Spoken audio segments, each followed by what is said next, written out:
Esta es la historia de Elena, una mujer cuya fe silenciosa estaba a punto de ser puesta a prueba en el lugar más ruidoso y caótico que uno pueda imaginar, un infierno de llamas y humo. En medio del caos, con las sirenas taladrando los oídos y el calor del fuego lamiendo el aire, ella estaba siendo objeto de una humillación pública y brutal. Su capitán, un hombre que solo creía en la fuerza y en los protocolos, la señalaba con desprecio delante de todo el equipo. Su crimen no había sido un error técnico ni una muestra de cobardía, sino algo mucho más personal e íntimo. Se había atrevido a cerrar los ojos por un segundo para rezar. Para él, ese gesto era una traición, una debilidad inaceptable. Lo que él no sabía era que esa oración no era una súplica, sino una petición de claridad para lo que estaba a punto de hacer. El conflicto central era tan antiguo como el mundo, pero se manifestaba con una violencia particular en ese entorno extremo. Por un lado estaba el capitán Ricardo Vargas, un bombero veterano, condecorado y respetado pero profundamente cínico. Un hombre forjado en el fuego y el escepticismo, que consideraba cualquier atisbo de espiritualidad como una peligrosa distracción. Para él, la fe era un lastre, una superstición para mentes débiles que no podían enfrentarse a la cruda realidad. Por otro lado, estaba Elena Sánchez, la nueva recluta, una mujer de apariencia tranquila y actitud serena, que Vargas confundía con pasividad. La injusticia era palpable. Él no la estaba juzgando por su desempeño como bombera, sino por su mundo interior, por el ancla que le daba la fuerza para estar precisamente allí, enfrentando el peligro. ¿Alguna vez te has sentido juzgado por algo que te da fuerza, por una convicción profunda que otros simplemente no pueden o no quieren entender? Piensa en ese momento en el que tu mayor fortaleza fue interpretada como tu mayor debilidad por alguien en una posición de poder. Esa sensación de impotencia, de ser malinterpretado en lo más esencial de tu ser, es una de las heridas más profundas que una persona puede sufrir. Es precisamente en esa encrucijada donde se encontraba Elena, rodeada de compañeros que no se atrevían a decir nada, bajo la mirada acusadora de un hombre que había decidido que su fe era incompatible con el uniforme que llevaba. Un juicio emitido en medio del caos, sin derecho a réplica. Antes de contarte cómo la fe de Elena hizo callar a un cuartel entero y cambió el destino de aquel capitán arrogante. Comenta aquí desde dónde estás viendo esto y suscríbete al canal. Te aseguro que no querrás perderte lo que ocurre cuando un hombre lleno de certezas descubre que ha subestimado de la peor manera posible a la persona equivocada. La historia que estás a punto de escuchar demuestra que la verdadera autoridad no siempre es la que más grita, sino la que mantiene la calma cuando todo a su alrededor se desmorona. Y la calma de Elena estaba a punto de desatar una tormenta que nadie, y mucho menos el capitán Vargas, esperaba. El escenario era un edificio de apartamentos en el centro de la ciudad, devorado por un incendio que se había salido de control. El aire era una mezcla irrespirable de humo denso y productos químicos, y el sonido era una sinfonía infernal de madera crujiendo, cristales estallando y las sirenas que no dejaban de aullar en la distancia. La adrenalina corría por las venas de cada bombero como un torrente eléctrico, una mezcla de miedo y deber que los impulsaba hacia adelante. Era un entorno donde cada segundo contaba, donde una decisión equivocada podía costar vidas. En este microcosmos de presión extrema, la jerarquía era ley, y la obediencia al capitán no era una opción, sino un mecanismo de supervivencia. Un lugar donde la lógica y la acción física lo eran todo. En medio de todo aquello, Elena Sánchez parecía casi fuera de lugar. A sus 30 y pocos años, su apariencia modesta y su mirada serena contrastaban con la tensión y la agresividad del entorno. Era una de las pocas mujeres en el equipo, y como novata, sentía el peso de todas las miradas sobre ella. Pero bajo esa tranquilidad aparente, se escondía una determinación de acero. Una resiliencia forjada en una familia de profundos valores cristianos. Su fe no era un espectáculo, era su centro de gravedad, una brújula interna que le permitía pensar con una claridad asombrosa bajo la presión más asfixiante. Era su ancla personal en medio de la tormenta, el silencio interior que le permitía escuchar lo que otros, aturdidos por el ruido, no podían. El capitán Ricardo Vargas era la encarnación del bombero de la vieja escuela. Un hombre que había visto demasiado, que había perdido a compañeros y que había construido una coraza de cinismo para sobrevivir. Solo creía en lo que podía ver, tocar y controlar, los protocolos, la fuerza bruta de sus hombres y su propia autoridad incuestionable. Para él, la actitud serena de Elena no era una muestra de control, sino de pasividad, de falta de instinto. La veía como una pieza que no encajaba en su maquinaria perfectamente engrasada. Su desdén no era solo profesional, era personal. Despreciaba su silencio, su falta de agresividad visible, y sobre todo, esa fe que él interpretaba como un refugio infantil ante la dureza del mundo real. El momento de la confrontación llegó justo en el punto de máxima tensión. El equipo se preparaba para entrar en la estructura inestable, el corazón del incendio, donde el peligro era mayor. Era el instante previo a la acción, un momento suspendido en el tiempo donde el miedo y el coraje luchan por el control.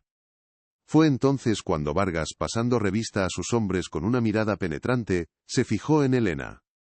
Ella, por un segundo, apenas un parpadeo más largo de lo normal, inclinó la cabeza y cerró los ojos. No fue una genuflexión ni un murmullo audible, solo un gesto fugaz, un repliegue interior casi imperceptible. Pero para el capitán, que buscaba cualquier fisura en la armadura de sus reclutas, fue como una bandera roja ondeando en medio de la batalla. La explosión de Vargas fue tan súbita y violenta como el fuego que combatían. Su voz, amplificada por la acústica del caos, resonó con una furia helada. «Sánchez», gritó, haciendo que todos se giraran. «¿Se puede saber qué demonios cree que está haciendo? Aquí no hay tiempo para sus plegarias de novata». La humillación fue instantánea y total. La señaló delante de todo el pelotón, convirtiéndola en el centro de una atención indeseada y cruel. «Mientras usted pierde el tiempo con sus supersticiones, hay gente ahí dentro esperando que hagamos nuestro trabajo. O sigue las órdenes al segundo o se va a casa ahora mismo». El silencio que siguió a sus palabras fue más pesado que el humo, un silencio denso y vergonzoso que dejó a Elena completamente aislada. Pero la reacción de Elena descolocó a todos, especialmente al capitán. No hubo lágrimas, ni una disculpa balbuceada, ni una mirada de miedo. Lentamente, abrió los ojos, y la expresión que devolvió no era la de una recluta intimidada. Era una mirada firme, serena, casi analítica. Había una calma en ella que resultaba profundamente inquietante, una autoridad silenciosa que no se correspondía con su rango ni con la situación. Asintió levemente con una profesionalidad glacial que nadie esperaba, y se ajustó el casco. En ese instante, la dinámica de poder, aunque nadie lo supiera todavía, había empezado a cambiar. El capitán creía haberla aplastado, pero en realidad, acababa de darle la prueba final que ella necesitaba para sellar su destino. La orden de avanzar cortó el aire como un latigazo, obligando a todos a volver a la cruda realidad. El equipo se adentró en la boca del infierno, un pasillo oscuro y lleno de humo donde el calor era tan intenso que parecía derretir el propio aire. El capitán Vargas a través de la radio asignó las tareas con una eficiencia brutal, y a Elena le tocó la peor parte, la punta de lanza, la primera en abrirse paso por un corredor lateral que amenazaba con derrumbarse. No fue una decisión táctica, sino un castigo deliberado, una prueba diseñada para que fracasara. Todos lo sabían. El silencio en las comunicaciones del equipo era una confesión colectiva de su cobardía, dejando que la recluta se enfrentara sola, no solo al fuego sino también a la ira de su superior. A su lado, Mateo, un bombero más joven con apenas un año de experiencia, le lanzó una mirada de compasión mezclada con miedo. No se atrevía a decir nada. Del otro lado, Javier, un veterano leal a Vargas, ni siquiera la miró, asumiendo la orden con una indiferencia que dolía más que el desprecio abierto. El capitán continuaba su asedio a través de las ondas de radio, su voz metálica llenando sus cascos con pullas disfrazadas de instrucciones. ¿Necesita un minuto para consultar con el de arriba, Sánchez?, preguntó con un sarcasmo venenoso cuando ella se detuvo un instante para evaluar la integridad de una puerta. La provocación era constante, un goteo incesante de humillación diseñado para desestabilizarla en el momento más crítico. Pero la respuesta de Elena no fue verbal. En lugar de flaquear, se movió con una precisión casi coreografiada, evaluando los riesgos con una calma que parecía sobrehumana.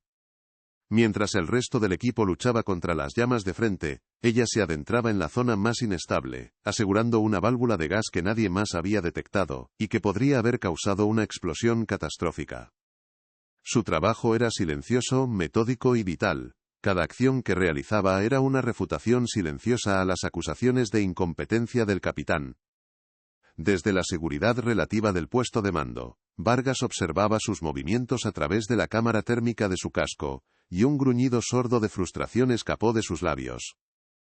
Ella no estaba fallando. Estaba demostrando ser mejor de lo que él jamás habría admitido. Fue entonces cuando el suelo tembló. Un estruendo ensordecedor sacudió la estructura, y una viga de acero incandescente se desplomó desde el techo, bloqueando el pasillo y separando a Elena y a Mateo del resto del equipo. El pánico se apoderó de las comunicaciones por un instante.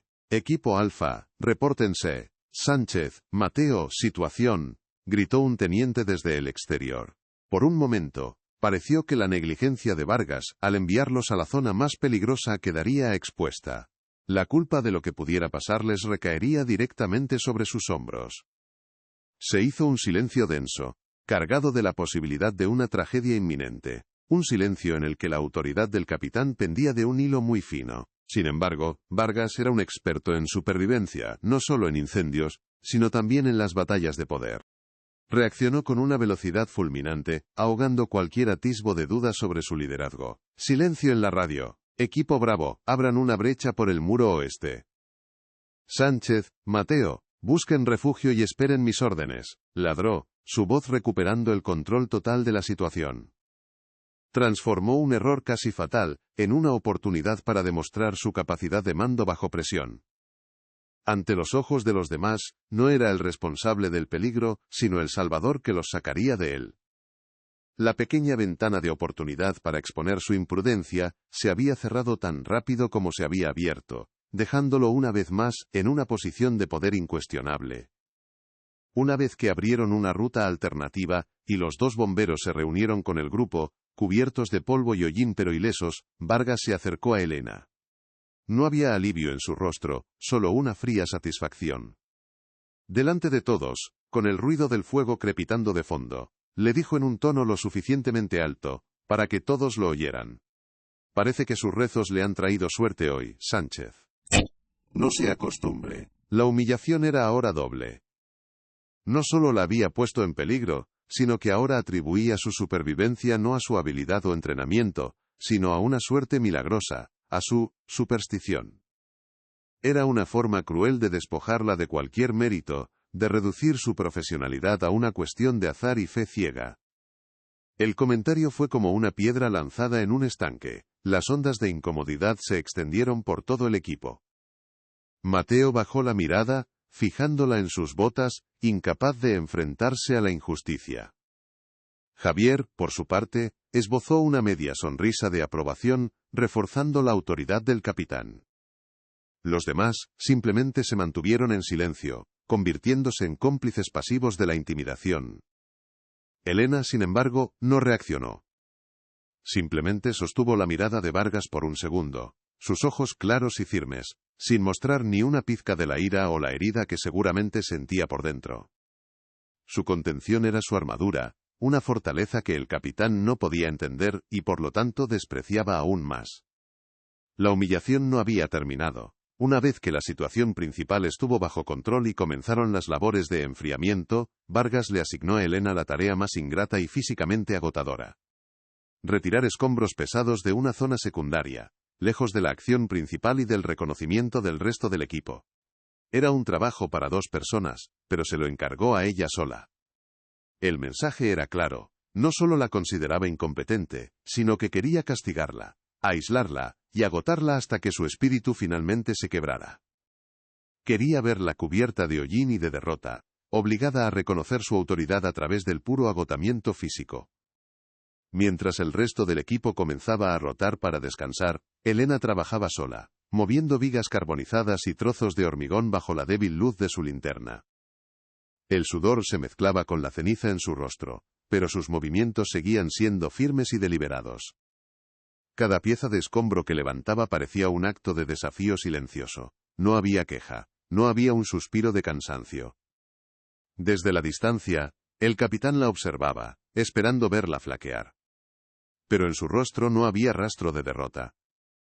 Solo una concentración profunda, una determinación inquebrantable que lo inquietaba profundamente. El capitán creía estar escribiendo el último capítulo de la carrera de ella, sin saber que era Elena la única que sostenía la pluma.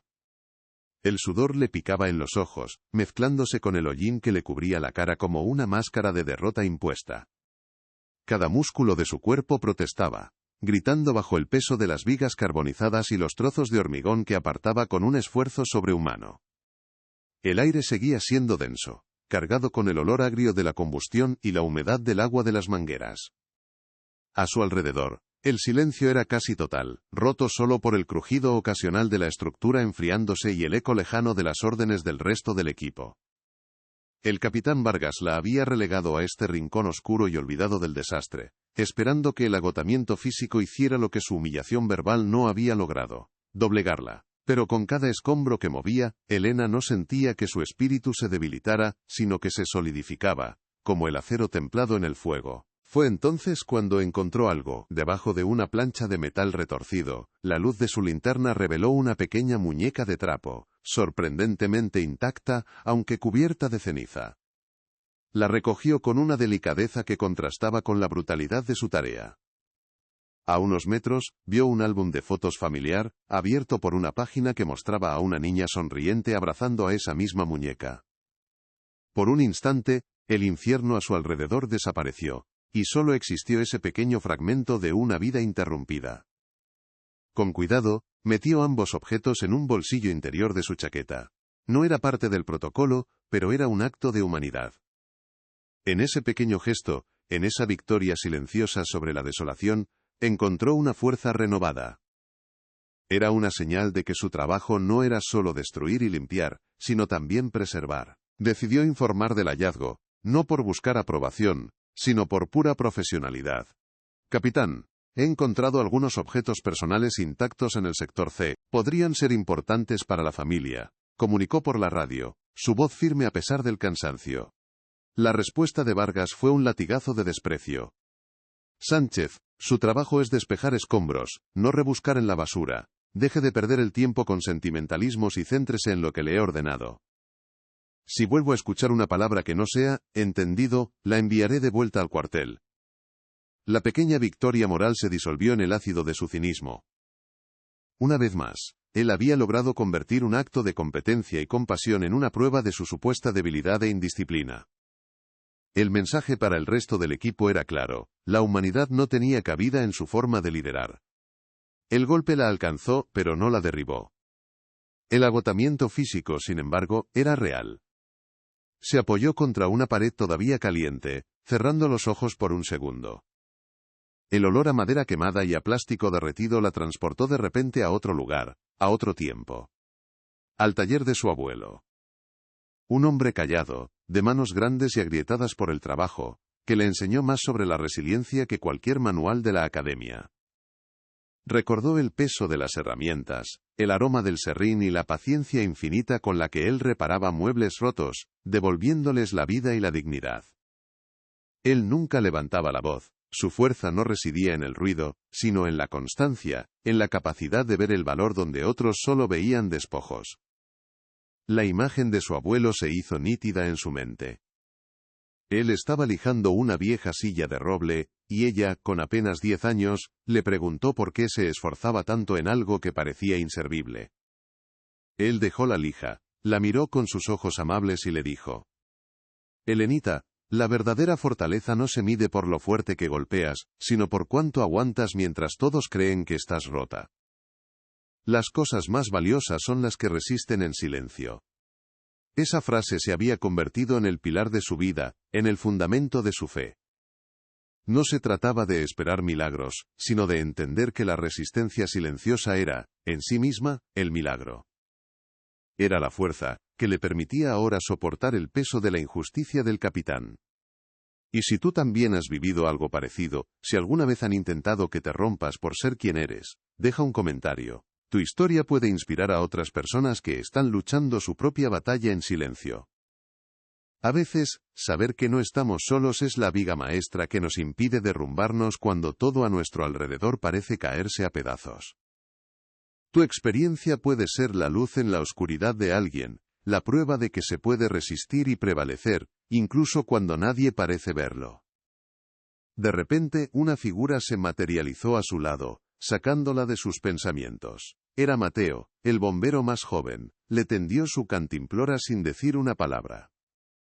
Elena bebió, sintiendo el agua fresca como una bendición.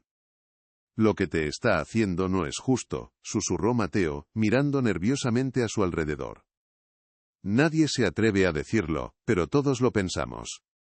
La forma en que encontraste esa válvula de gas antes, nos salvaste de una buena». Ese susurro fue más poderoso que cualquier grito. Era una grieta en el muro de silencio que Vargas había construido. Una prueba de que la decencia aún respiraba bajo la opresión de su autoridad. Por primera vez en todo el día, Elena no se sintió completamente sola en esa batalla. Pero la solidaridad era un lujo que el capitán no estaba dispuesto a permitir. Su figura imponente apareció de entre las sombras, sus pasos crujiendo sobre los cristales rotos con una furia contenida. «¿Se puede saber qué está pasando aquí?», espetó, su voz un témpano de hielo. «Mateo, vuelva a su puesto inmediatamente. Parece que la recluta Sánchez no solo distrae a los ángeles, sino también a mis hombres». La amenaza no era solo para Elena, sino para cualquiera que osara mostrarle un mínimo de apoyo. Miró a Mateo con una dureza que lo hizo retroceder, disolviendo su pequeño acto de rebeldía en el miedo a las represalias. El capitán estaba reafirmando su control, aplastando cualquier brote de disidencia. Elena se levantó lentamente, sin apartar la mirada del capitán. Le devolvió la cantimplora a Mateo, y luego se enfrentó a Vargas. No había desafío en sus ojos, ni miedo, ni ira. Había algo más, algo que él no pudo descifrar, una calma profunda, casi analítica. Era la mirada de alguien que no estaba participando en una discusión, sino observándola desde una gran distancia, tomando notas mentales con una claridad implacable. Vargas creyó ver en ese silencio la rendición final, la prueba de que finalmente la había quebrado. Pero lo que estaba presenciando no era el final de una recluta. Era la recopilación de la última prueba necesaria para el informe que decidiría su futuro. El regreso al cuartel fue pesado y silencioso, cargado de una tensión que superaba con creces el simple agotamiento físico.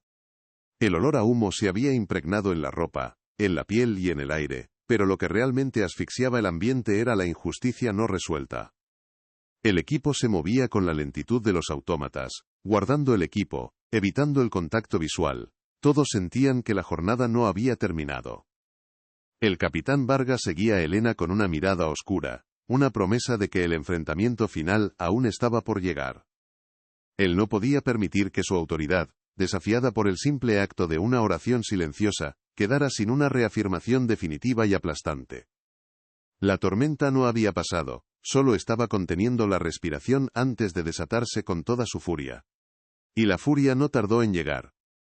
Justo cuando los bomberos empezaban a dispersarse, la voz de Vargas resonó en el hangar con la dureza del acero. «Sánchez, a mi despacho, ahora». La orden fue tan cortante que detuvo a todos en seco. No era una petición, ni una simple instrucción. Era una citación para una ejecución. Lo hizo en público, deliberadamente, para que todos fueran testigos del desenlace. Quería que vieran las consecuencias de lo que él consideraba un acto de insubordinación y debilidad. Quería erradicar cualquier atisbo de simpatía hacia ella y dejar claro, de una vez por todas, que en su mundo no había espacio para nada que no fuera su voluntad. El silencio que se hizo a continuación fue una sentencia anticipada. El corto paseo hasta la puerta del despacho del capitán pareció durar una eternidad. Elena caminó con la espalda recta, sintiendo el peso de todas las miradas clavadas en ella. Pudo ver de reojo a Mateo, que apartaba la vista con una expresión de impotencia y vergüenza. Vio a Javier, el veterano, con una sonrisa de suficiencia apenas disimulada. Los demás eran un mar de rostros anónimos, convertidos en el coro silencioso de su humillación. Pero en su andar no había ni rastro de derrota. Se movía con la misma calma serena que tanto había irritado a Vargas, una tranquilidad que ahora, en el umbral de su despido, resultaba casi desafiante. Abrió la puerta y entró, cerrándola suavemente tras de sí, dejando al resto del equipo en un suspense expectante. El despacho de Vargas era un santuario a su propio ego. Las paredes estaban cubiertas de condecoraciones, fotografías de él con altos mandos y trofeos que brillaban bajo la luz fría de un flexo. Se sentó detrás de su imponente escritorio de caoba y la señaló con el dedo. No sé cómo demonios ha conseguido pasar las pruebas de la academia, pero su carrera como bombera termina hoy, empezó, su voz goteando desprecio. Este trabajo requiere instinto, agresividad y una obediencia ciega al protocolo. Usted no tiene nada de eso. Es lenta, pasiva y se refugia en fantasías peligrosas cuando la realidad se pone fea. Es un lastre para mi equipo, y un peligro para todos los hombres que están ahí fuera. Su monólogo fue subiendo de tono, convirtiéndose en un ataque personal y visceral. La gente como usted me enferma. Creen que con cerrar los ojos y murmurar unas palabras, van a solucionar algo. ¿Sabe lo que apaga el fuego, Sánchez? El agua, la espuma y hombres dispuestos a jugarse la vida siguiendo órdenes, no esperando milagros.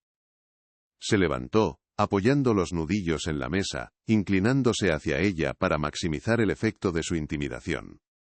Así que recoja sus cosas. Está fuera de mi estación y fuera de este cuerpo. Me encargaré personalmente de que su expediente refleje su total incompetencia. Nadie en su sano juicio la volverá a contratar. ¿Ha entendido? La victoria brillaba en sus ojos. Creía haberla pulverizado. Elena permaneció en silencio, dejando que las palabras venenosas del capitán se asentaran en el aire denso de la habitación. No hubo una sola lágrima, ni un temblor en sus labios. Simplemente lo observó, como un científico observa una reacción química predecible. Esperó a que el eco de la última palabra se desvaneciera por completo. Luego, con un movimiento lento y deliberado, se quitó la mochila que llevaba al hombro, y la depositó en el suelo. De un bolsillo interior, sacó una carpeta de aspecto oficial y una pequeña cartera de cuero. La calma con la que se movía era tan antinatural, tan fuera de lugar, que por primera vez, una sombra de incertidumbre cruzó el rostro del capitán Vargas. Con una precisión casi quirúrgica, Elena colocó la carpeta sobre el escritorio de caoba. El sonido seco de la cartulina contra la madera pulida fue como un disparo en el silencio. A continuación, abrió la cartera y extrajo una tarjeta de identificación, depositándola junto a la carpeta. No dijo nada. Simplemente esperó, manteniendo su mirada fija en la de él. Vargas frunció el ceño, desconcertado. Su guión no incluía esto. Se inclinó para mirar la identificación, esperando encontrar una tarjeta de recluta o algún documento sin importancia. Pero lo que vio hizo que la sangre se le helara en las venas. El color desapareció de su rostro, reemplazado por una palidez cerosa y enfermiza. Fue entonces cuando Elena habló, y su voz había cambiado. Ya no era la voz sumisa de una recluta. Era firme, clara, y resonaba con una autoridad que llenó cada rincón de la oficina. Capitán Vargas, creo que ha habido un grave malentendido, dijo con una calma glacial. No soy la recluta Sánchez, soy la inspectora Elena Sánchez, del Ministerio del Interior. Mi equipo y yo llevamos 3 semanas infiltrados en su unidad, evaluando su liderazgo, su temperamento y su capacidad de mando para su ascenso a comandante de batallón. La operación de hoy, hizo una pausa, dejando que las palabras calaran hondo, era la prueba final.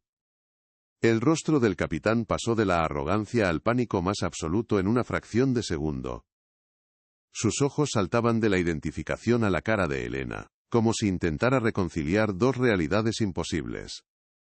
El hombre que momentos antes se erigía como un dios omnipotente en su pequeño reino, ahora parecía un niño atrapado en una mentira. Se derrumbó en su silla, su cuerpo perdiendo toda la rigidez autoritaria. El cazador se había convertido en la presa, y la mujer a la que había humillado por su fe, sostenía ahora su carrera, su reputación y todo su futuro en la palma de su mano. La humillación se había vuelto contra él con una fuerza devastadora. Su incapacidad para gestionar el estrés, su abuso de poder y su imprudencia al ponernos en peligro deliberadamente han quedado debidamente registrados, continuó Elena, abriendo la carpeta para revelar un informe detallado. Cada insulto, cada acto de intimidación, todo está aquí. Lo miró directamente a los ojos, y por primera vez, él no pudo sostenerle la mirada. Y para que conste, capitán, mi breve oración antes de entrar en ese edificio no era una súplica por mi seguridad. Era una petición de discernimiento y sabiduría para poder evaluarle con la máxima justicia posible. Usted, concluyó con una voz que no admitía réplica, me ha facilitado enormemente la redacción de mis conclusiones finales. La puerta del despacho, que no había quedado bien cerrada, se entreabrió un poco más. Mateo y otros 2 bomberos que se habían acercado movidos por la curiosidad, habían escuchado cada palabra. Sus rostros eran una mezcla de asombro, incredulidad y una creciente sensación de justicia poética. La sonrisa de Javier, que también observaba desde la distancia, se había desvanecido, reemplazada por una mueca de puro terror al darse cuenta de que había estado del lado equivocado de la historia. En cuestión de minutos, el poder en todo el cuartel había cambiado de manos de forma irrevocable. La calma de Elena no había sido debilidad. Había sido el control absoluto de una autoridad muy superior a los gritos de un capitán que acababa de firmar el fin de su propia carrera. Elena salió del despacho con la misma calma con la que había entrado, cerrando la puerta suavemente tras de sí. Dejó al capitán Vargas solo con las ruinas de su carrera, un hombre despojado de su armadura de arrogancia, enfrentándose al eco de sus propias palabras crueles. Afuera, el hangar de la estación de bomberos era un mar de silencio y rostros atónitos. Nadie se atrevía a moverse ni a hablar. Los hombres que horas antes la habían visto como una novata débil e insignificante, ahora la observaban con una mezcla de asombro, miedo y un respeto recién descubierto. La autoridad no había necesitado gritar ni imponerse, simplemente se había revelado, cambiando la atmósfera del lugar de forma tan radical como el agua apaga el fuego. Elena no les dirigió ni una sola mirada de triunfo. Su victoria no necesitaba testigos. Caminó con paso firme hacia su taquilla, atravesando el grupo de bomberos que se apartaban a su paso como si fuera una fuerza de la naturaleza. Mateo, el joven que le había ofrecido agua, la miraba con una admiración que rozaba la devoción. Javier, el veterano leal a Vargas, tenía la cara pálida y evitaba su mirada a toda costa, comprendiendo de repente la magnitud de su error al alinearse con el tirano equivocado. El resto del equipo permanecía inmóvil, procesando la increíble inversión de poder que acababan de presenciar. Habían sido cómplices de una humillación, y ahora eran testigos de una justicia tan precisa y silenciosa que resultaba casi divina. Se dieron cuenta de que la serenidad de Elena no era pasividad, sino el control absoluto de alguien que siempre había estado varios pasos por delante de todos ellos. De su taquilla, Elena no sacó ningún otro documento oficial ni arma alguna. Con una delicadeza que parecía fuera de lugar en ese entorno rudo, extrajo la pequeña muñeca de trapo y el álbum de fotos familiar que había rescatado de los escombros. Sostuvo ambos objetos en sus manos por un momento, limpiando la ceniza con el pulgar. Este gesto, realizado después de desmantelar la carrera del hombre más poderoso del cuartel, fue quizás el acto más revelador de todos. Demostró que su misión no era solo castigar la injusticia, sino también preservar la humanidad. Su verdadera naturaleza no había cambiado. La inspectora implacable y la mujer compasiva que veía valor en los restos de una vida eran la misma persona, 2 caras de la misma fe inquebrantable. Mientras se dirigía hacia la salida, Mateo se armó de valor y se interpuso en su camino. No dijo mucho, las palabras se le atascaban en la garganta. Inspectora, comenzó, con la voz temblorosa. Gracias. No había nada más que decir. Elena se detuvo y le dedicó una pequeña y genuina sonrisa, un gesto que iluminó su rostro cansado. Sigue haciendo lo correcto, Mateo. Es lo único que nos mantiene a salvo cuando todo arde, le respondió en voz baja, antes de seguir su camino. Esa breve interacción fue una bendición para el joven bombero, una confirmación de que la decencia y la valentía silenciosa tenían su recompensa. Era la prueba de que, aunque el mal hiciera mucho ruido, la bondad siempre encontraría la manera de hacerse escuchar, aunque fuera en un susurro. El informe de la inspectora Sánchez fue tan demoledor como preciso. Ricardo Vargas fue suspendido de inmediato, enfrentándose a una investigación interna que terminó con su destitución deshonrosa. Su caída no fue solo profesional. Fue la implosión de un hombre cuyo ego se había construido sobre el miedo y la humillación de los demás. Al final no fue derrotado por un superior o por un error táctico, sino por su incapacidad para reconocer la fuerza en un lugar que él consideraba el epítome de la debilidad, la fe tranquila de una mujer. La justicia no siempre llega con el estruendo de una sirena, a veces se presenta en el silencio de una oración, esperando pacientemente el momento adecuado para manifestarse con una claridad implacable que lo cambia todo. La última imagen que muchos tuvieron de Helena ese día fue la de ella de pie, fuera del cuartel, mientras el sol de la mañana comenzaba a despuntar. La luz anaranjada se reflejaba en el hollín de su uniforme, pero su rostro estaba sereno. Sostenía la muñeca de trapo en una mano, un pequeño tesoro rescatado del olvido. En ese instante, quedó claro que su fe no era un escudo para protegerse del mundo, sino una lente para verlo con mayor claridad. Le permitía ver la humanidad donde otros solo veían escombros, y la debilidad donde otros solo veían poder. Su fuerza no residía en esperar milagros, sino en ser el instrumento silencioso de la justicia, demostrando que el verdadero liderazgo no se mide por la fuerza de la voz, sino por la solidez del carácter. Si esta historia de fe, resiliencia y justicia silenciosa ha tocado tu corazón, comparte este vídeo con alguien especial que necesite recordar el poder de la integridad. Y no olvides suscribirte para escuchar más relatos que demuestran que la verdadera autoridad no viene del rango, sino del alma.